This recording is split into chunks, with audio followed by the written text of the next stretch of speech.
لله رب العالمين والعاقبة للمتقين ولا عدوان إلا على الظالمين وأشهد أن لا إله إلا الله وحده لا شريك له وأشهد أن محمدا عبده ورسوله صلى الله عليه وعلى آله وأصحابه ومن دعا بدعوته واستنى بسنته إلى يوم الدين وسلم تسليما كثيرا. أما بعد فأوصيكم ونفسي بتقوى الله عز وجل والسمع والطاعة. ويقول الحق سبحانه: يا أيها الذين آمنوا اتقوا الله حق تقاته ولا تموتن إلا وأنتم مسلمون. All praise is due to Allah, Lord of the worlds. And surely the best reward is for those who have taqwa. And surely there is no animosity except for the oppressor. And I bear witness that Allah is one and has no partners, and that Muhammad, the son of Abdullah, is his servant and his last messenger. May Allah constantly send peace and blessings to Muhammad, to his family, his companions, and all those who call to his way and establish his sunnah to the day of judgment. As to what follows, I begin by cautioning myself and you to remain vigilant in the consciousness of Allah, and to know that there is one mighty in power who is surrounding all things with his knowledge. And Allah subhanahu wa ta'ala has revealed in the last testament, O you who believe, fear Allah in the way that he should be feared, and do not die except as Muslims. Allah subhanahu wa ta'ala has given us the bottom line, that we should live in this world remembering the Creator. And we should try our best to pass out of this world as Muslims. The bottom line today, it is not just territory. It is not just physical property. The bottom line in the struggle today is aqidah wa wujud. It is belief. It is the essence of the struggle going on in this world. Belief and existence. The existence of our community. The existence of the followers of the Prophet Muhammad sallallahu alaihi wasallam. And Allah told us very clearly in Surah Al-Baqarah, فَلَا عُدْوَانَ إِلَّا عَلَى الظَّالِمِينَ, that even if fighting ends, even if you fight them, فَإِنْ انْتَهَوْا فَلَا عُدْوَانَ إِلَّا عَلَى الظَّالِمِينَ, if fighting even ends, our struggle against dhulm, against oppression, continues. It is a continuous struggle to the day of resurrection. Dhulm is translated in many cases as oppression. But the scholars have shown us there are deeper meanings to dhulm. One is that we can transgress over the boundaries of ourselves. We could be oppressors of our own self. Dhalim li nafsi. We can oppress our body, we can oppress our minds. But there is also transgression over the boundaries of others. When you transgress the boundaries of others.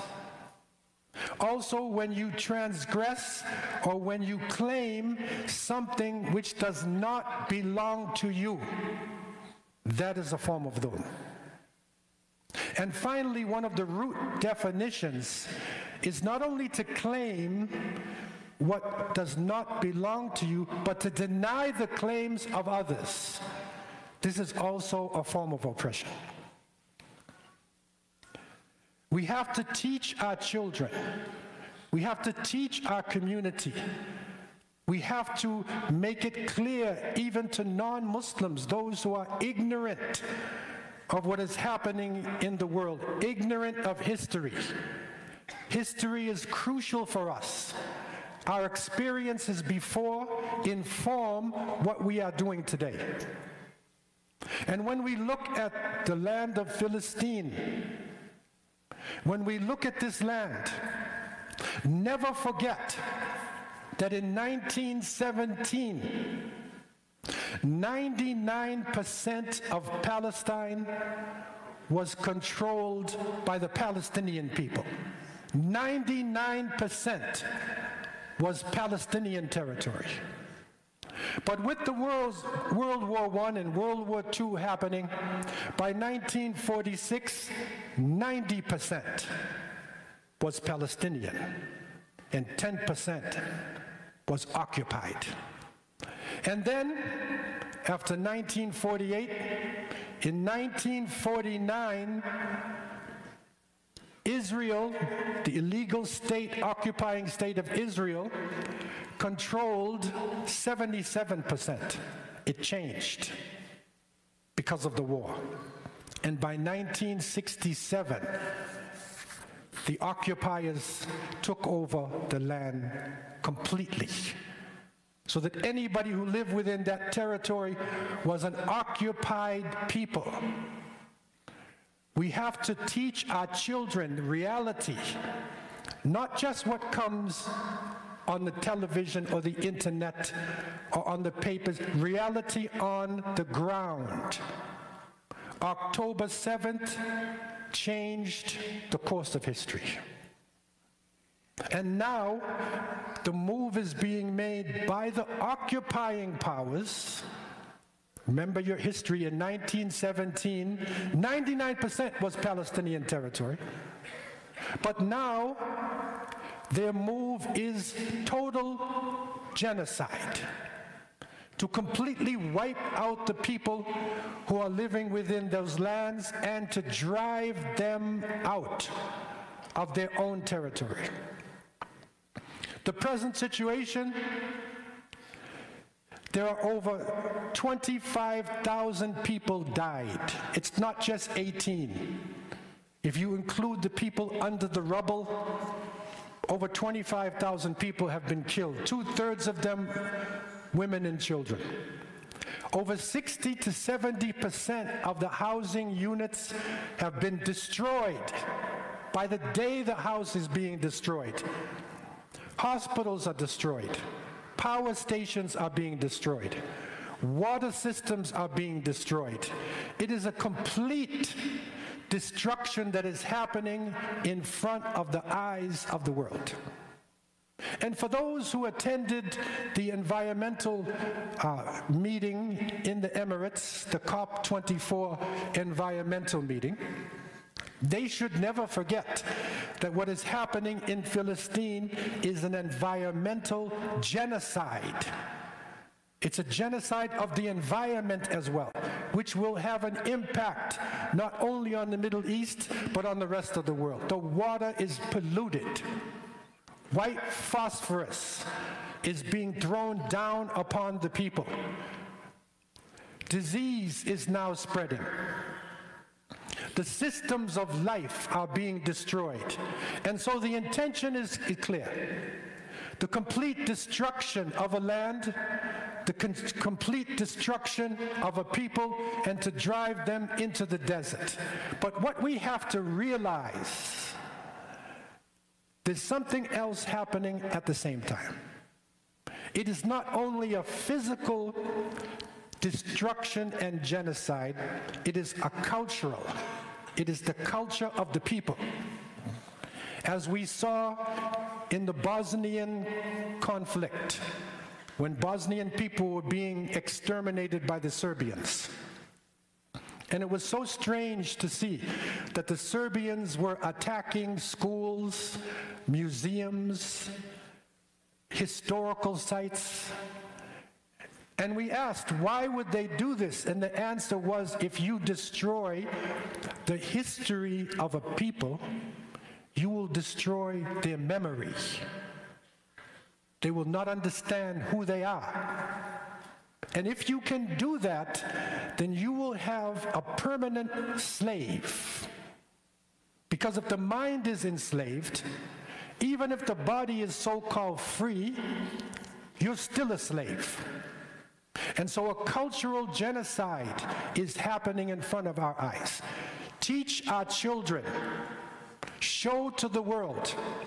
Recently, a destruction happened at the Grand Mosque of Gaza, Masjid al-Umari al-Kabir.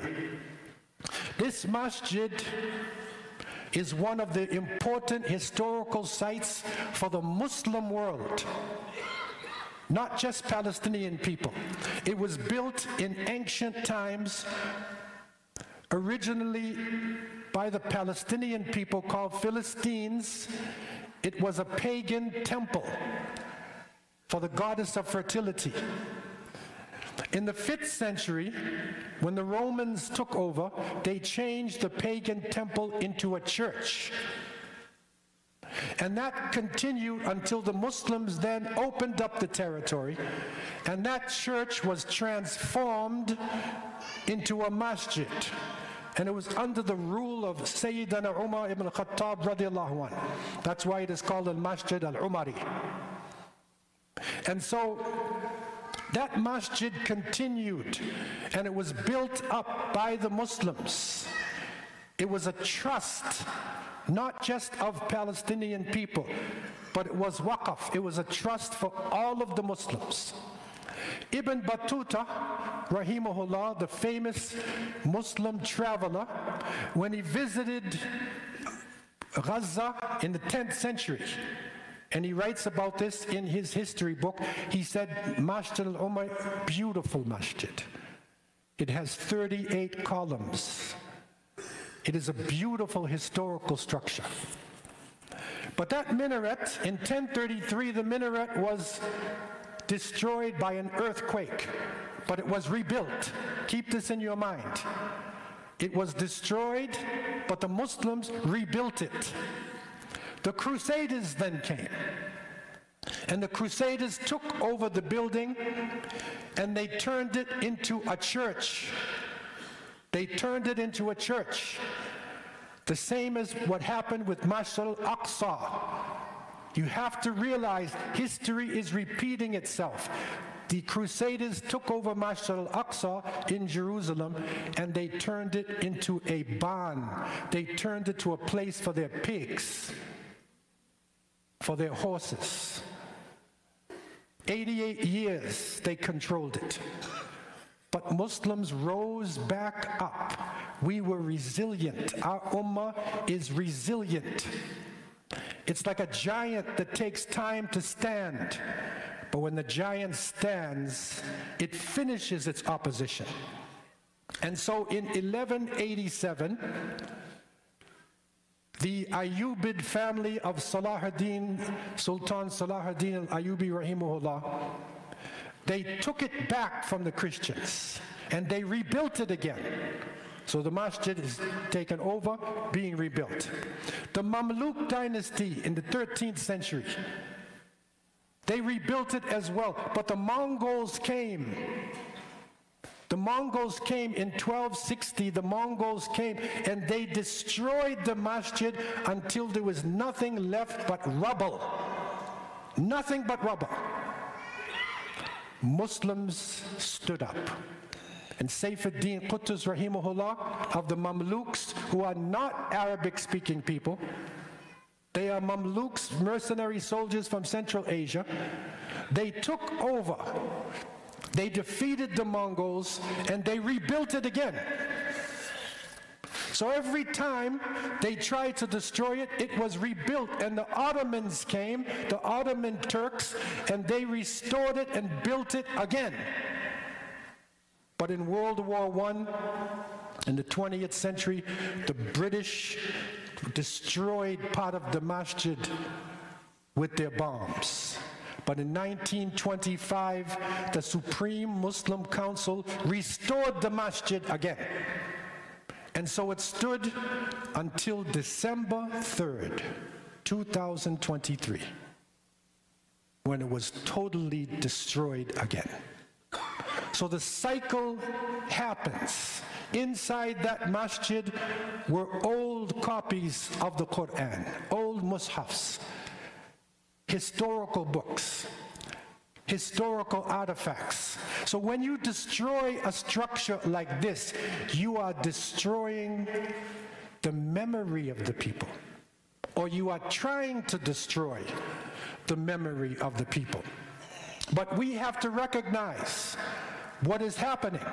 Since October 7th, 104 masjids have been destroyed. Even a number of churches are destroyed. A 1,000-year-old Greek Orthodox church was destroyed. All of this is happening right in front of the eyes of the people. And instigation is going on. But the reality is, every time they destroy it, we come back and we rebuild it again. They are trying to incite us. Zionists in masjids, singing songs. They want Muslims to do something crazy, overboard, so they get the sympathy of the world. Our way is to hold the line. Our way is to be resilient and to continue to apply pressure. As a person who you have his neck with your hand, and you apply the pressure slowly, and slowly you apply it until that person is finished.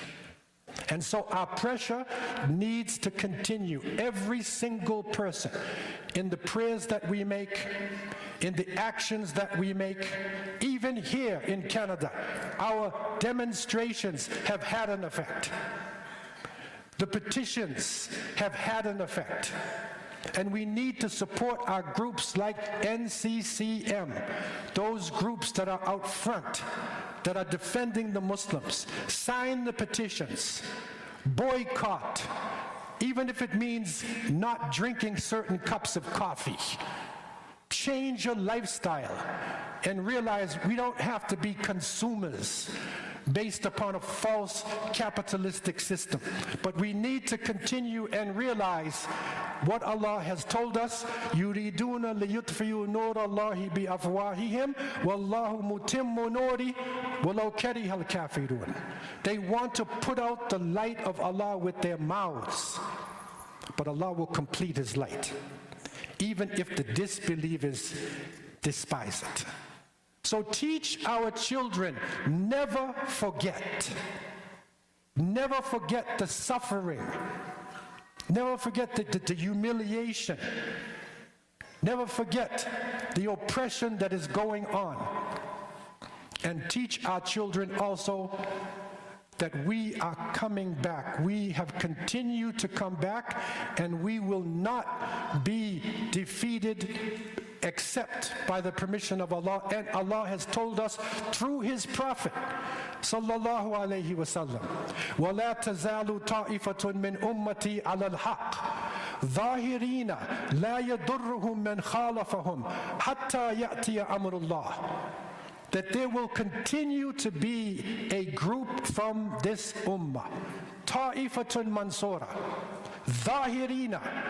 They will be victorious, and they will not be affected even if everybody runs away, until Allah has issued His order for the changing of history. And so we are right at that point. We have Muslims who are holding the line, waiting for Amrullah. And we have to have the patience to wait for the command of Allah subhanahu wa ta'ala. But continue the pressure on the neck. Don't let go. And teach our children this is a lifestyle. This is not one incident. This will be for the rest of our lives. May Allah subhanahu wa ta'ala have mercy on the innocent children in Gaza and Palestine. May Allah subhanahu wa ta'ala protect the dignity and the honor of the women in Gaza and Palestine. May Allah subhanahu wa ta'ala raise up strong mujahideen all over the Muslim world to bring back the honor of Palestine. And may Allah subhanahu wa ta'ala take our leaders, our confused political leaders, take their minds from darkness into light. And may Allah unite all of us, that our last words would be kalima la ilaha illallah محمد رسول الله صلى الله عليه وسلم. أقول قولي هذا وأستغفر الله لي ولكم ولسائر المسلمين من كل ذنب استغفروا إنه هو الغفور الرحيم. استغفر الله.